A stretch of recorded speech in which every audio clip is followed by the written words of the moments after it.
Olá pessoal, tudo bem? Dando continuidade às aulas, né? Hoje a gente vai falar sobre sinopse. E eu já preciso atentar a vocês que sinopse, ela não é um mero resumo. Muita gente confunde, acha que a sinopse ela deve trazer um resumo da sua história para que o leitor já tenha um entendimento do que vai ter dentro do livro. Gente, a sinopse ela é uma exposição, ela é uma apresentação da sua história. É o seu vendedor de forma escrita. Então, assim, é ela que vai vender o seu livro. Então, se é ela que vai vender o seu livro, ele tem que ser um texto extremamente atrativo. Então, primeira coisa, sinopse não é um mero resumo. Sinopse é a apresentação do seu livro. Instigação para o leitor. É o ponto que faz o leitor questionar: caraca, será que eu tenho realmente que ler esse livro ou não? Será que ele é interessante a ponto de eu comprá-lo? Dito isso, para você entender como estruturar a sua sinopse, ela tem que ter uma tríplice, tá?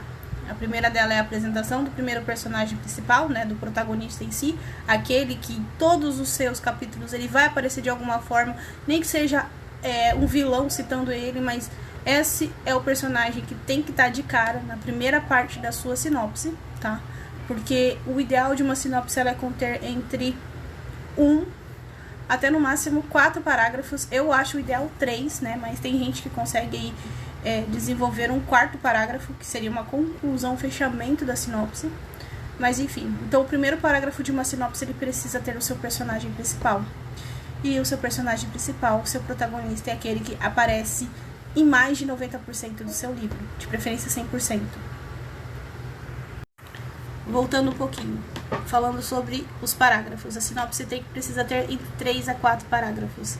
Então vamos lá. Primeiro parágrafo do personagem principal. Segundo parágrafo do segundo personagem, é o personagem que vai interagir com o seu personagem, que também é um personagem importante. Não precisa necessariamente ser um personagem romântico. Pode ser um pai e uma filha, uma mãe e um filho, 2 irmãs. Pode ser um grupo de amigos. Mas é muito importante. O segundo parágrafo é a galera que vai interagir de forma constante e vai fazer com que a trama se revele. Então, o segundo parágrafo é sobre isso. Já o terceiro parágrafo, e para mim o último, né? Mas sempre tem o 4º parágrafo, que é de conclusão, que eu já chego lá. Mas o terceiro parágrafo é sobre a trama. É onde você vai contar também, dar um melhor destaque, na verdade, sobre a trama que você já tá contando desde o personagem principal. Porque geralmente a gente mostra o personagem principal, mostra pra onde o personagem tá indo, ou onde o personagem está, ou onde o personagem vai trabalhar, ou se o personagem ele é um lobo, se ele é uma luna, e vai dar continuidade àquela trama que você já começou a contar no primeiro e no segundo. O terceiro parágrafo é pra você demonstrar a trama. Gente, a minha trama é sobre casamento. Eles dois vão se encontrar, eles vão assinar um contrato, eles vão casar de forma arranjada. Ele vai encontrar a aluna dele, a aluna vai encontrar o lobisomem. Não interessa. Terceiro parágrafo é o parágrafo onde você conta a sua trama e já instiga o leitor com questionamentos. Tem gente que prefere um 4º parágrafo, que é o parágrafo de conclusão, que é o parágrafo dos questionamentos, né? A pessoa geralmente coloca a trama no terceiro parágrafo, e no 4º parágrafo a pessoa já vem com os questionamentos. Separa-se do terceiro parágrafo para o 4º os questionamentos. Fulano vai gostar, fulano vai odiar. Quando fulano descobrir que Cicrano tava mentindo para ele, será que ele vai reagir de forma boa? Quando o Lycan descobrir que na verdade tudo não se passava de uma grande armadilha para ele, será que ele vai? Então, esse 4º parágrafo, que é um parágrafo que o pessoal geralmente utiliza para uma conclusão, é onde você deixa a margem para o leitor pensar. Finaliza-se assim. Eu já prefiro juntar essa fase de questionamento já no terceiro, mas vai de cada um. Tem gente que se utiliza desse 4º parágrafo para isso, para trazer os questionamentos e fazer o leitor pensar. É um de encerramento. Importante que saiba também que a sinopse, ela segue uma regra de ser em terceira pessoa, até porque você está expondo, né, aquele livro. Então, geralmente ela é em terceira pessoa. Pauline, eu não posso fazer a minha sinopse tipo como em primeira pessoa, contando sobre a história? Até pode, mas o ideal é em terceira pessoa porque é você, autor, que está mostrando para aquele leitor o que tem dentro da história. Não são os personagens, você está apresentando quem você trouxe para a mesa.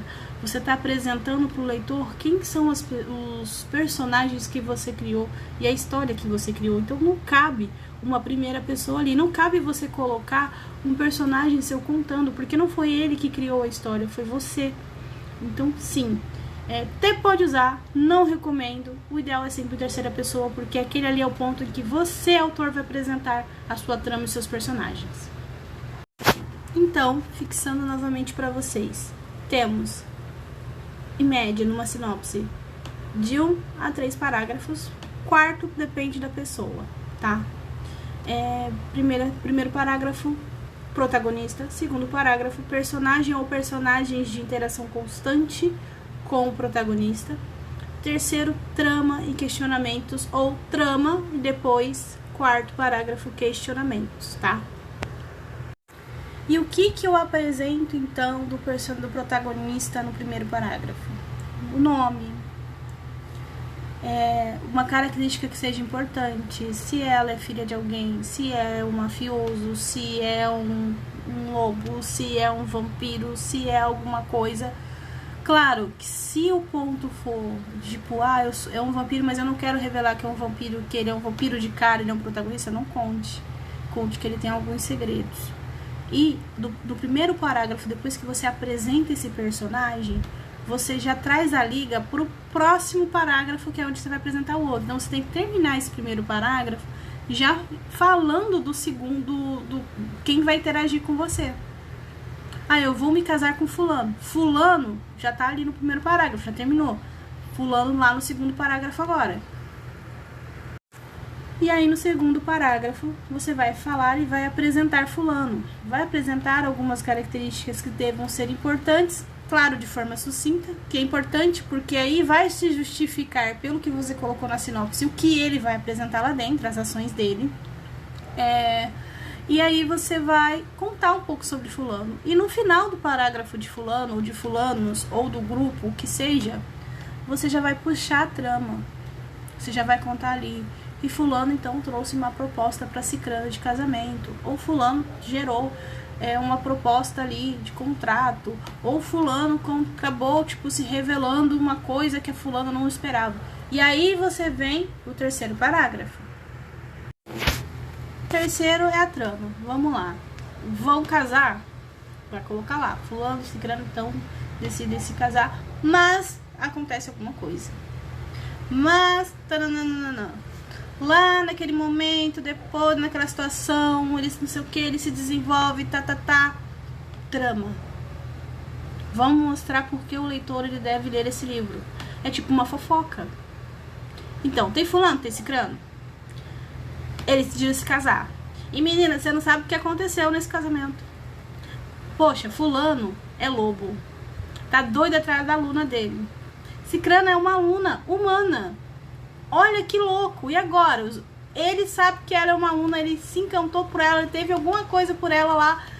E agora ele é apaixonado por ela. E agora? Como é que vai se desenrolar porque ela não quer ele? É isso. Terceiro parágrafo é trama. E já traz o questionamento. E agora? O que vai acontecer?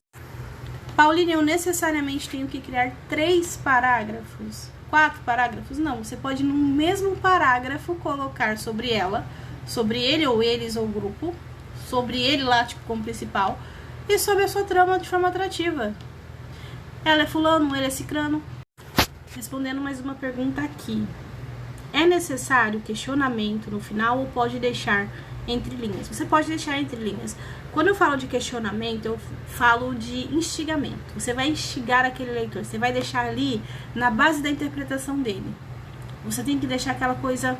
Eu não vou falar misteriosa, porque senão vocês vão acabar trazendo um mistério pra sinopse toda. Mas você tem que deixar aquele quezinho a mais, tipo... E aí? Vem, né? Quer saber mais sobre isso? Quer saber mais sobre isso que eu acabei de falar? Vem dar uma lida. De forma sutil. Então, sim, dá pra você deixar entre linhas. Um aviso para todo mundo que está acompanhando as aulas. As 2 últimas aulas serão da Bárbara. Ela vai ensinar para vocês, acredito que na próxima aula, sobre capítulos, né? Que é luz, câmera e ação, como você vai colocar uma ação dentro do seu capítulo, né? Principalmente nos primeiros capítulos, que a gente já conversou sobre isso.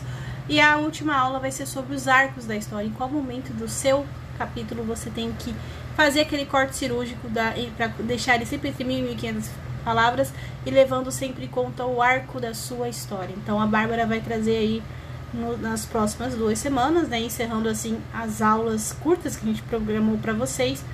E então é isso, gente. Eu espero que vocês gostem das 2 últimas aulas. A Bárbara é incrível, é uma coeditora maravilhosa e ela ensina muito melhor do que eu.